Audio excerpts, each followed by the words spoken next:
La doctora Nancy. ¿Sí está pendiente?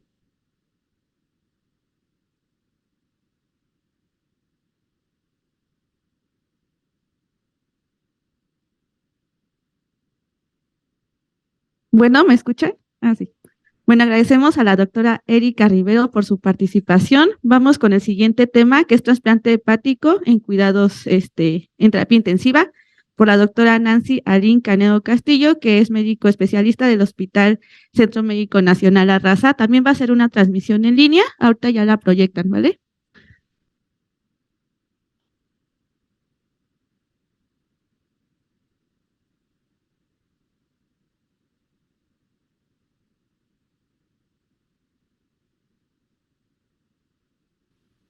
Buenos días, muchas gracias por la invitación a este noveno curso internacional de tópicos selectos en terapia intensiva. Vamos a abordar la charla de hoy, manejo posoperatorio de trasplante hepático en la unidad de cuidados intensivos. Yo soy la doctora Nancy Canedo, especialista en medicina crítica, maestra en ciencias médicas y maestra en educación. Laboro actualmente en el Hospital de Especialidades del Centro Médico Nacional La Raza, en donde está implementado el programa de trasplante hepático en adultos. Declaro desde este momento que no tengo conflicto de intereses. Y bueno, esta es la agenda que abordaremos. Es un tema muy amplio, muy apasionante, con muchos bemoles que tratar. Abordaremos lo más posible, obviamente en el tiempo estimado. ¿Qué es lo primero que hay que hacer cuando llega un paciente posoperado de trasplante hepático? Evidentemente los detalles son las grandes diferencias en estos pacientes, dado que tenemos que tomar un sinnúmero de situaciones en cuenta para tratar de vislumbrar cuál es el pronóstico y los riesgos que tiene este paciente en el postquirúrgico, dado que el médico intensivista no tiene control de ninguno de ellos hasta que llega el paciente a la unidad de cuidados intensivos con nosotros.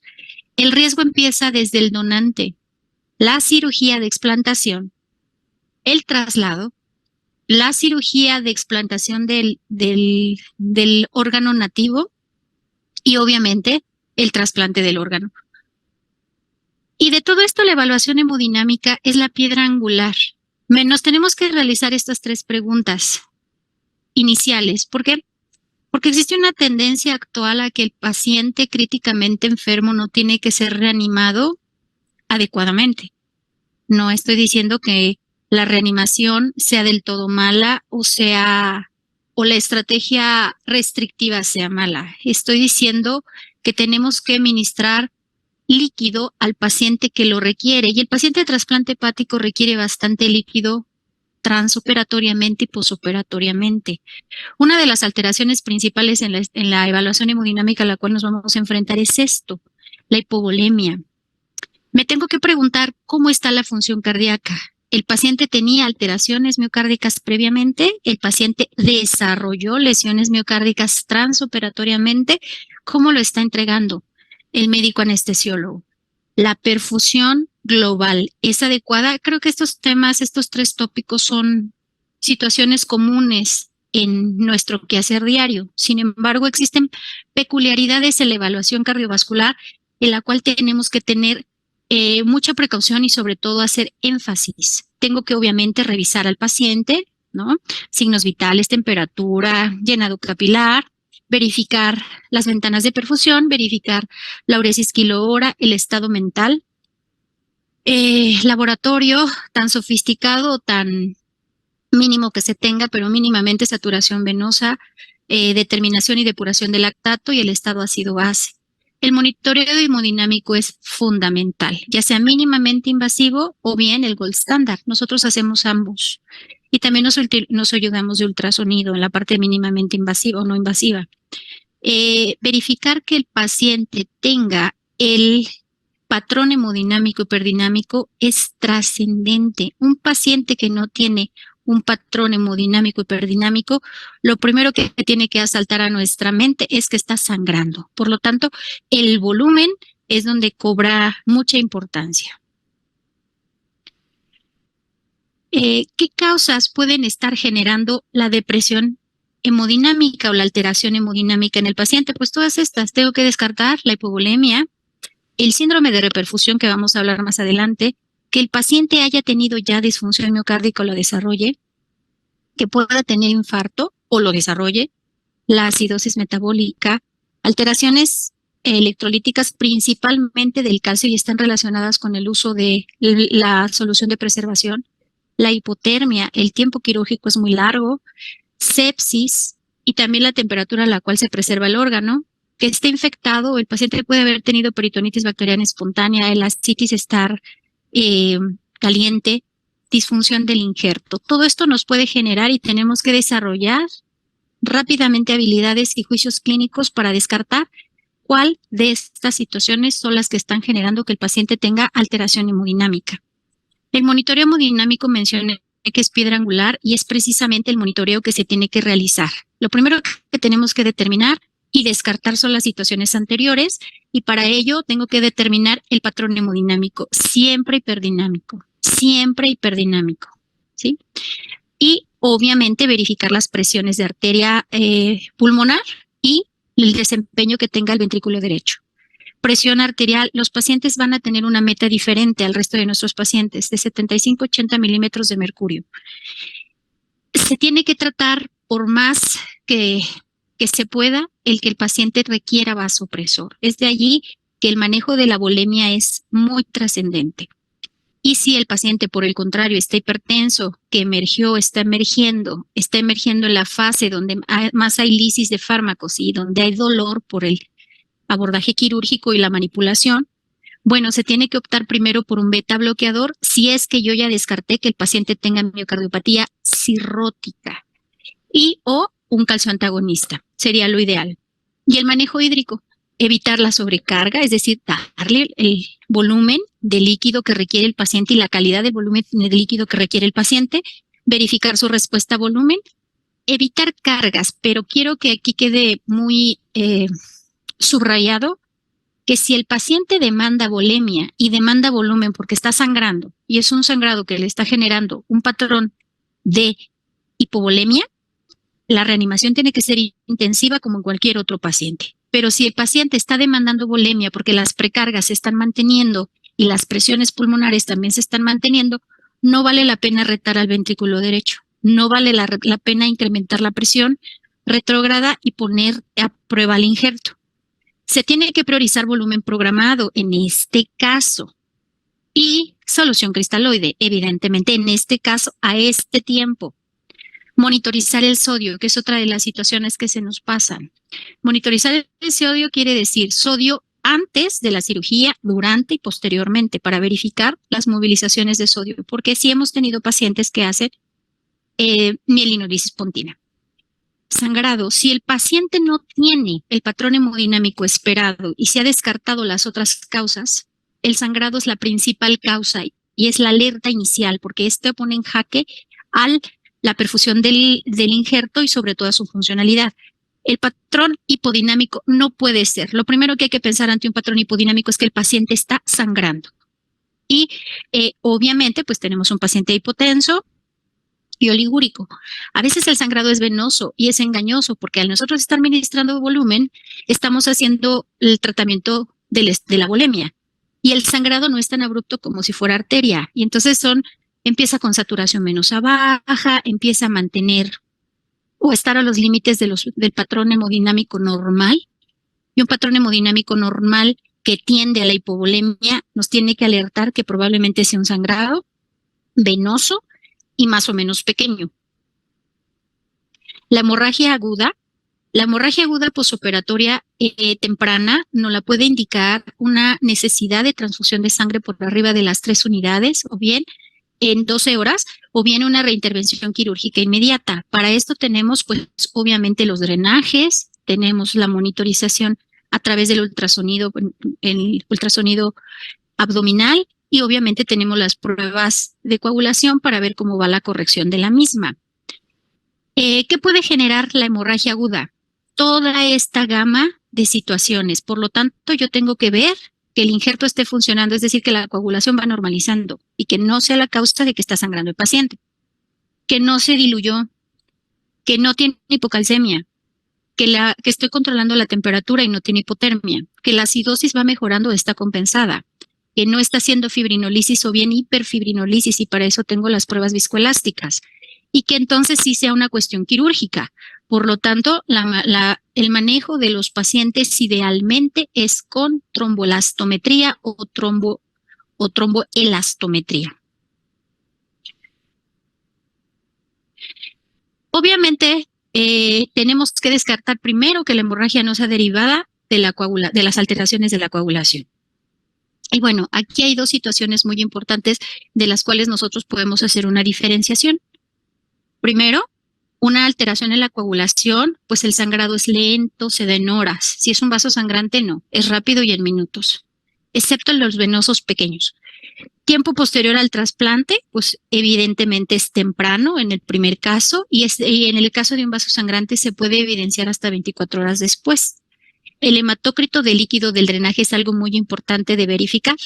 Usualmente el hematócrito de líquido está por debajo del 50% en el caso de que sea una alteración en la coagulación.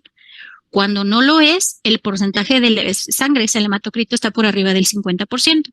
Y la presión arterial, bueno, la hipotensión se establece progresivamente en el caso de alteraciones de la coagulación y en el caso de un vaso sangrante, el descenso es rápido, el paciente se choca, literalmente se choca.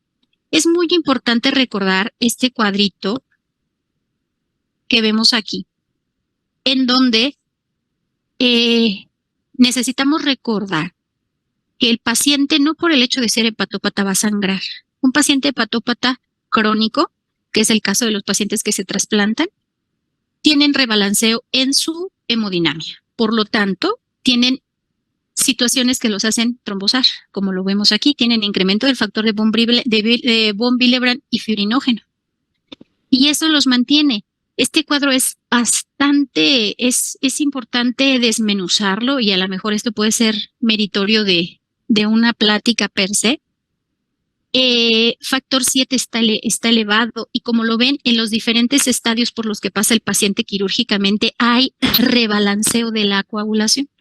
Por lo tanto, nosotros no podemos esperar que el paciente, por el simple hecho de ser hepatópata, sangre. El paciente va a sangrar por alteraciones mecánicas dinámicas o bien porque el injerto no está funcionando, porque su coagulación está rebalanceada. Entonces, tenemos que tomar en cuenta esto y evitar una sobretransfusión de los pacientes y podamos llegar a la pérdida del injerto, que eso sí no puede suceder.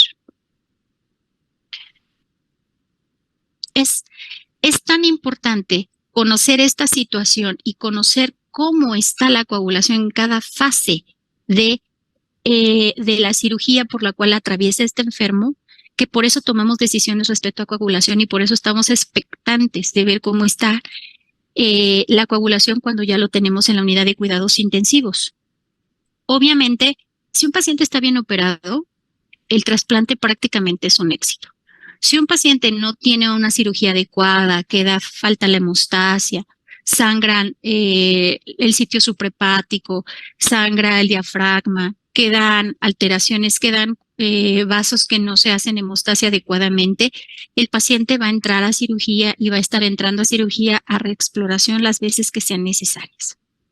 Entonces, es sumamente importante conocer cómo está la coagulación en cada fase, evidentemente ayudado de las pruebas viscoelásticas y tomar decisiones de cuándo un paciente tiene que tener corrección de la coagulación en la UCI y cuándo tiene que ser reexplorado. ¿Por qué? Porque esto nos va a traer como consecuencia retraso de la función del injerto o pérdida del injerto.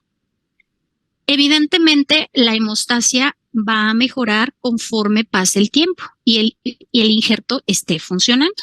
Obviamente, después de los 14 días de un trasplante exitoso, la coagulación se normaliza y los factores de la coagulación tienden a ser normales, porque recordemos que un paciente hepatópata anda caminando con el 30% de la funcionalidad de los factores de coagulación a la baja. Lo mismo que de fibrinógeno.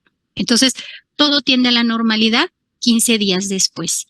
Y después del 5º día, las plaquetas se normalizan. Así que no hay que correr. Y también tenemos permisiva el número de plaquetas.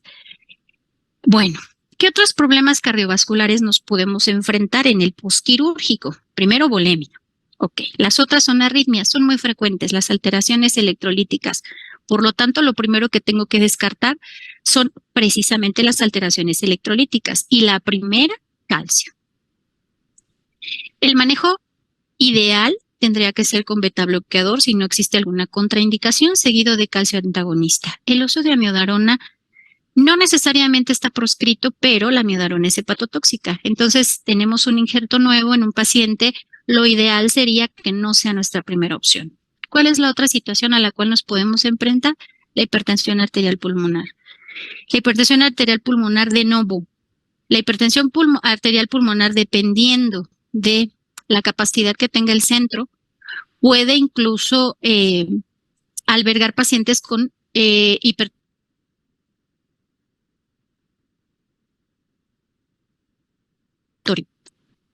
Los centros nuevos, como es el caso de nosotros, los pacientes que tienen algún grado de hipertensión arterial pulmonar previo al trasplante, no son los mejores candidatos, y la hipertensión arterial pulmonar se puede presentar desde el despinzado, en la fase de despinzado de la cirugía, que da inicio a la fase neohepática y tiene un mal pronóstico para el paciente y para el injerto, obviamente, ¿verdad? Alteraciones estructurales que se hayan presentado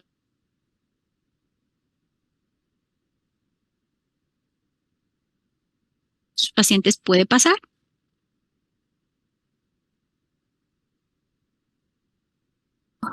Al estrés. No hay una respuesta satisfactoria de estos pacientes, no hacen respuesta compensatoria, tienen hipertrofia del ventrículo izquierdo, tienen disfunción diastólica y hay alteraciones del QT en electrocardiograma. De hecho, estos pacientes son candidatos a realizar eco derecho, a verificar fracción de expulsión del ventrículo derecho, determinar presiones de arteria pulmonar y o cateterismo. Bueno, por lo tanto, el manejo hídrico es algo de las situaciones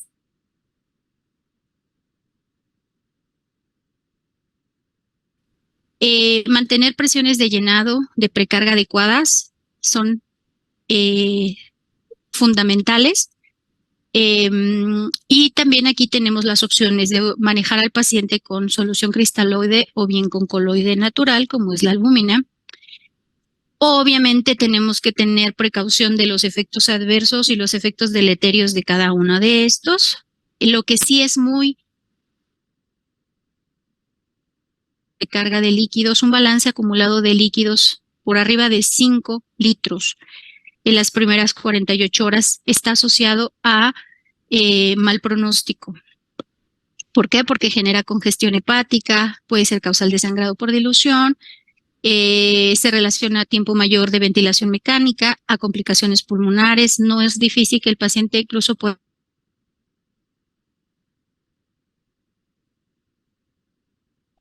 hemotórax después de la cirugía por la manipulación y sobre todo lo que cueste de explantar al hígado que está pegado al diafragma. El paciente pueda tener hemotórax y, bueno, hacer más complicaciones pulmonares, la fuga de líquidos. Se asocia con lesión renal los pacientes que tienen un balance de líquidos acumulado por arriba de 5 litros, 2.2 veces el riesgo de tener lesión renal aguda y de que se tengan que sustituir 2.8 veces. En el caso de la albúmina, la podemos utilizar para reponer los gastos de los drenajes. Cuando el drenaje, tenemos que conocer los drenajes. Conocer cuando el drenaje nos está diciendo que el paciente está sangrando, aunado a todo lo que tenemos que verificar. Cuando el drenaje se torna ascítico, está recomendado hacer reposición de 1/3 del gasto de estos. Obviamente también valorar el estado nutricional porque el paciente viene de un proceso crónico de enfermedad. Un nivel por debajo de 3 gramos por decilitro a las 48-72 horas de haber realizado un trasplante hepático se asocia con mal pronóstico. Mayor mortalidad, también se asocia a lesión renal aguda y a 3 veces el riesgo de tener complicaciones. Entonces tenemos que monitorizar esa parte. La coagulación, como mencioné anteriormente, con las pruebas tanto dinámicas como estáticas, ambas son útiles, ambas las utilizamos, no siempre tenemos pruebas viscoelásticas disponibles y tenemos un límite de plaquetas de hasta 33,000 cuando el paciente no tiene eventos de sangrado, no tiene datos de sangrado se puede tener ese límite y como comenté anteriormente, al 5.º día las plaquetas mejoran.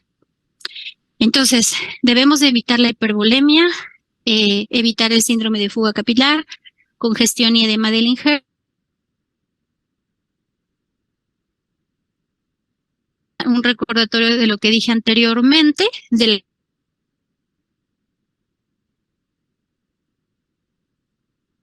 la ventilación mecánica no es diferente de otro tipo de pacientes, una ventilación mecánica monitorizada, y lo que sí es urgente y necesario es el retiro, la extubación temprana. Los pacientes actualmente egresan extubados, emergen en la cirugía, se extuban. ¿Cuándo se tiene que extubar un paciente posoperado? En las primeras 3 horas. Esto se asocia a una mejor, a un mejor desempeño del injerto, porque evitamos todas aquellas presiones que lo van a poner a prueba de manera retrógrada con la presión positiva dentro del tórax. La presión positiva dentro del tórax, como todos saben, se transmite de manera igual entre las cavidades y el hilo hepático. No es la diferencia, se transmite exactamente igual. Entonces, aquí la tónica es extubar al paciente si es factible.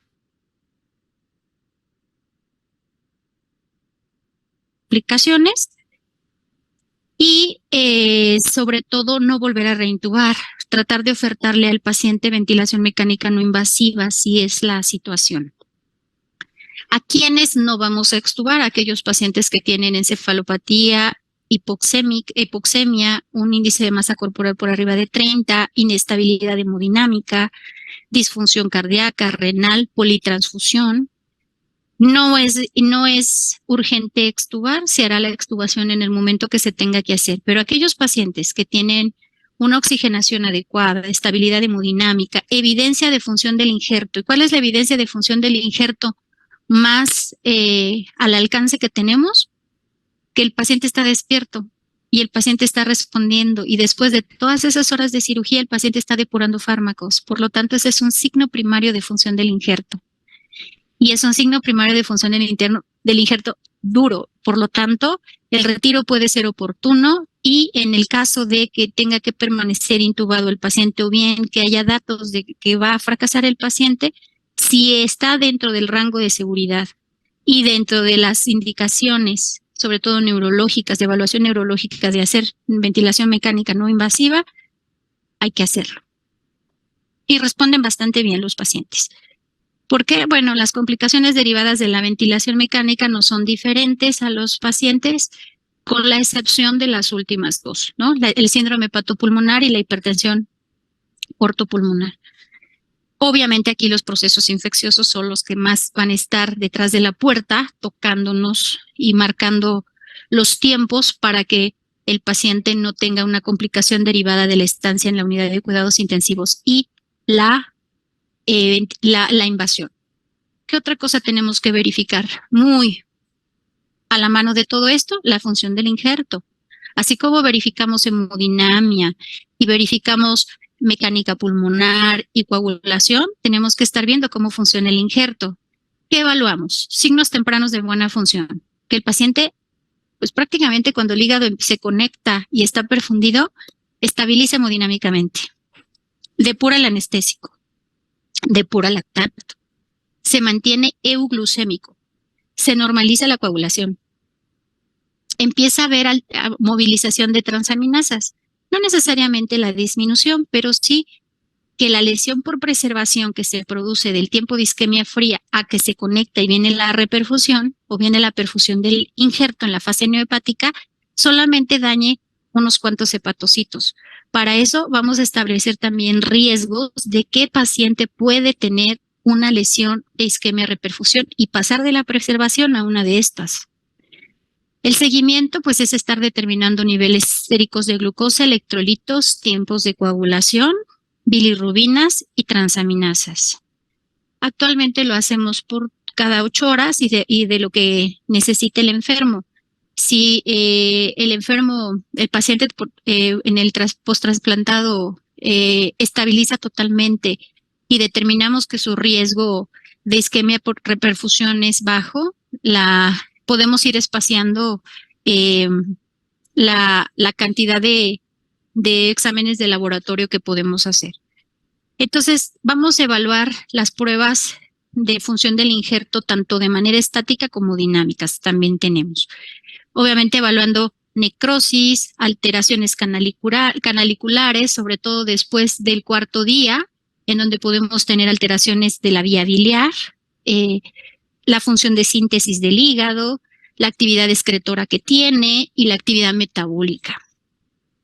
Algo que está determinado en la evidencia es que la hipoglucemia no es nada buena y se relaciona o se asocia a disfunción del injerto, a rechazo.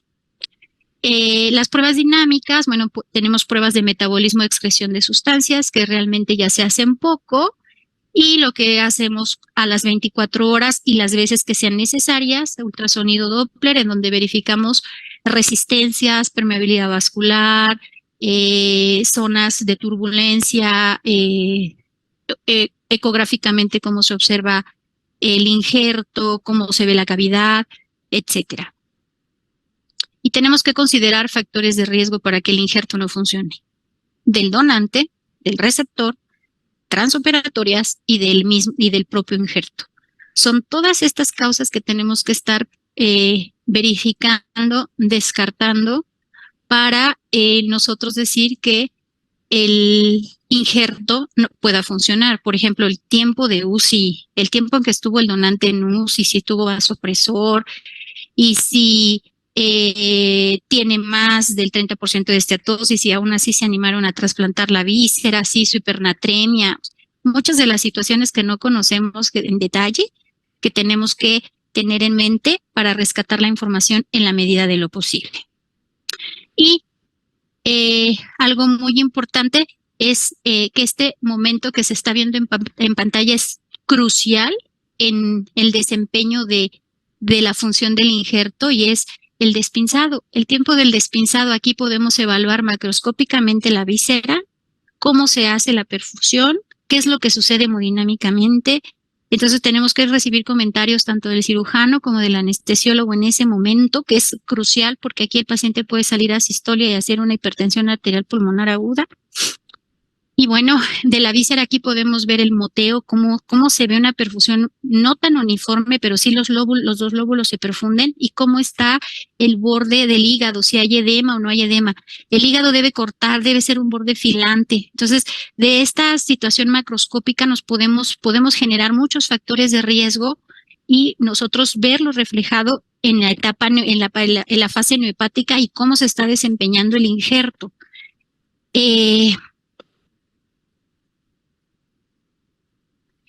¿Y cuáles son las primeras disfunciones del injerto?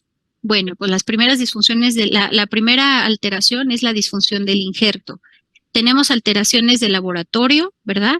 Y de ahí es una gama muy grande en donde tenemos que va desde la lesión por preservación, que solamente es la lesión que se produce porque se quedó el injerto sin sangre y está en una solución de preservación, hasta la recurrencia de la enfermedad nativa. Obviamente las enfermedades autoinmunes y la hepatitis C son de las enfermedades que más generan recurrencia de la enfermedad nativa por arriba de los 5 años.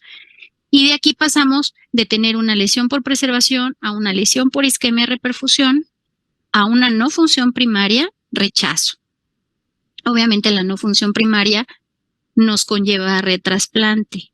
Una alteración vascular con trombosis de arteria nos lleva a retrasplante urgente. El rechazo será agudo, subagudo, crónico, dependiendo de las complicaciones vasculares, pues la más temida es la trombosis de la arteria y esta puede incluso ser promovida por un mal manejo de la coagulación del paciente.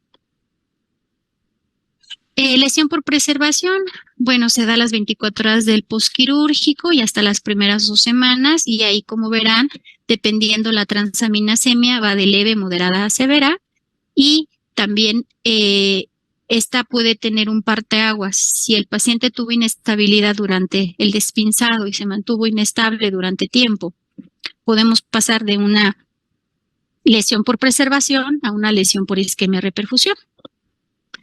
¿De qué se acompaña? Pues que nada más tiene la transaminasemia. El resto de las ventanas que estamos vigilando frecuentemente en este paciente, como son tiempos de coagulación, estado mental, no están alterados. El paciente mejora coagulación, el paciente está despierto, está cooperando, etcétera. ¿Cuál es la ventaja de esta? Que se autolimita y solamente vemos cómo va la subida o la bajada de las transaminasas. ¿A qué se asocia? A tiempo prolongado de isquemia fría, está mucho tiempo el injerto en la solución de preservación, a condiciones del donador, edad del donador, a uso de inotrópico, esteatosis, tiempo prolongado de UCI. La lesión de isquemia reperfusión, en estas 3 etapas, entre la fase anhepática, en donde no tiene hígado el paciente, a donde se conecta y se despinza, aquí está la fase crucial que mencionaba yo en el video. La exposición del ventrículo derecho a sangre fría y ácida produce una diferencial de temperatura entre el ventrículo derecho y el izquierdo y lo puede hacer claudicar en ese momento. Y entonces vamos a tener alteraciones directas y evidentes. Por eso en el despinzado todo el mundo está alerta por lo que pueda suceder. ¿Y a qué nos lleva? A falla del ventrículo derecho, ¿verdad? Entonces, la lesión de isquemia reperfusión, bueno, hay 3 tipos y dependiendo el tiempo y cómo se comporte hemodinámicamente el enfermo, como se ve en la diapositiva, será el riesgo que tenga y obviamente consecutivamente el paciente va a tener transaminasemia y va a tener alteraciones hemodinámicas, ¿verdad? Y si esta es lo suficientemente severa, pues nos va a llevar a una disfunción, a una no función primaria del injerto. Por eso es muy importante conocer y preguntar en la fase de despinzado qué pasó, qué sucedió. Otra de las situaciones que tenemos que ver es la fibrinolisis. Afortunadamente tenemos las pruebas viscoelásticas en donde podemos estar verificando si el paciente hizo fibrinolisis. No nada más la sospechamos, la estamos viendo, o bien hiperfibrinolisis, para dar tratamiento. Y el tratamiento obviamente es un antifibrinolítico. Y si esto sucedió, también conocer en las fases de la cirugía cuándo se presentó. No vale decir que se hizo profilácticamente. Tenemos que, por el rebalanceo de la coagulación que mencioné anteriormente, decir qué paciente hizo fibrinolisis y se trató.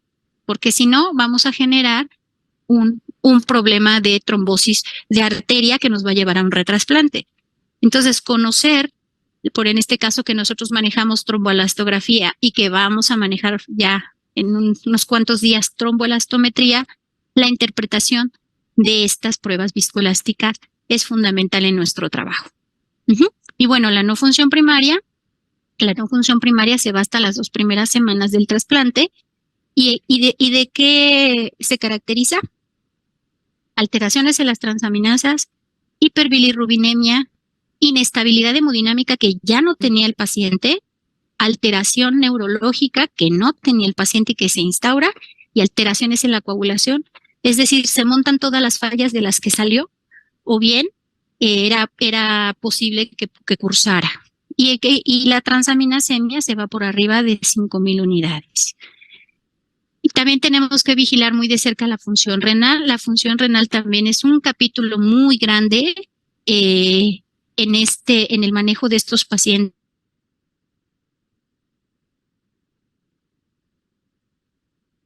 Frecuencia, como vemos allí en las curvas, tiene incidencia la lesión renal y también tenemos muchos factores de riesgo. ¿Y qué es lo más?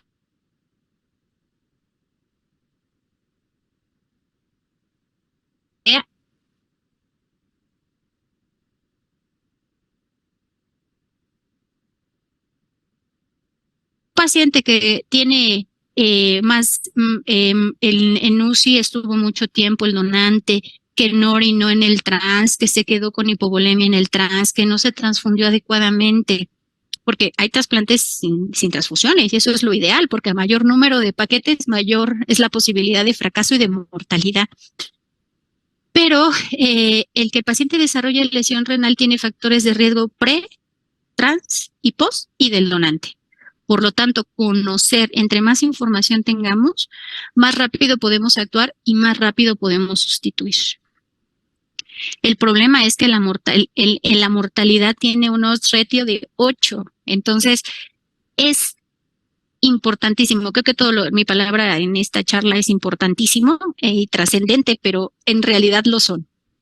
¿Qué implicaciones tiene la función renal en este tipo de pacientes? Menor sobrevida, rechazo agudo, complicaciones infecciosas, mayor tiempo de estancia en UCI, incrementa la mortalidad 4 a 8 veces, independientemente de la función que tenía el paciente previo al trasplante. Y progresión a lesión renal crónica con todos los bemoles que tiene esto. Y obviamente la sobrevida es totalmente diferente a los pacientes. Entonces, ¿qué factores de riesgo más pesados tenemos para que el paciente desarrolle esto? Síndrome de isquemia reperfusión, pinzamiento prolongado, hipotensión, politransfusiones. Entonces, este engranaje de manejo impacta directamente en órganos y sistemas y en pronóstico. Entonces, como comentaba anteriormente, tenemos varios factores pre, post, trans que tenemos que tener en mente o por lo menos verificar. ¿Y cuáles son los asociados? Como se ven aquí son muchísimos, ¿verdad? Y tiene una fisiopatología per se que no nos vamos a detener en este momento porque tendríamos que hablar de lesión renal en trasplante, que es un capítulo. Los biomarcadores tampoco son muy sensibles y específicos. Seguimos dependiendo de NGAL y de KIM1, pero tampoco han demostrado por la modulación que tenemos de la respuesta inmune con los inhibidores de interleucina 2, como es basiliximab y esteroides, hay una modificación en los biomarcadores. Pero algo sí muy importante es el balance acumulado de líquidos, en donde se ve cuál es la tendencia, que a mayor cantidad de líquido acumulado, mayor es la progresión de la lesión renal. Y bueno, existen variables y una de ellas, como comento, es el balance de líquidos, el MELD que se le adjudique al paciente y el tiempo de isquemia fría. A más tiempo de isquemia fría, peor es el pronóstico y en el transoperatorio no es diferente. O sea, yo hablé en UCI, pero en el transoperatorio, como se observa ahí en las curvas, también hay una asociación con la sobrevida de acuerdo al balance acumulado que tenga el paciente en el transoperatorio. Y bueno, otros riesgos es que hay una asociación muy grande con no función primaria, con un índice de hazard rate de 1.4, con un intervalo de confianza bastante estrecho, en donde el paciente, por el simple hecho de tener lesión renal aguda o desarrollarla, se asocia a balance de líquidos positivo a no función. Entonces, también existe la forma de, pues, cuándo sustituir al paciente. El timing también aquí es problemático, como en todos los pacientes críticamente enfermos, pero tardíamente se ha asociado la sustitución de la función renal, en este caso lenta continua, a mayor tiempo de estancia UCI, a mayor tiempo de estancia hospitalaria, a infección severa, hasta en el 80% de los casos. ¿Y la inmunosupresión? Bueno, la inmunosupresión va a estar principalmente determinada por esteroides, ¿verdad? Tanto de inducción como de mantenimiento y anticuerpos como el inhibidor de interleucina 2. Lo que se opta es este protocolo steroid free, en donde hay una dosis de esteroide que ya no son pulsos, es una dosis de esteroide en terapia descalativa todos los días, asociado con inhibidores de calcineurina y del receptor de interleucina 2, como es el basiliximab, iniciados de manera oportuna con la finalidad de que el paciente tenga una funcionalidad del injerto óptima. Obviamente cada uno de ellos va a tener que estar limitado por las plaquetas en el caso de micofenolato, por potasio y función renal en el caso de tacrolimus y el comportamiento global del enfermo con basiliximab. Agradezco mucho la atención prestada. Espero que esta charla los inquiete y podamos tener en el futuro más áreas disponibles para trasplante. Es cambiar la vida a un enfermo. es involucrarse en una cadena de vida que los intensivistas tenemos poco explorado y que es una realidad en nuestro país y en las instituciones de salud, y ojalá en próximas ediciones tengamos un apartado únicamente de trasplante. Muchas gracias por la invitación y gracias por la atención.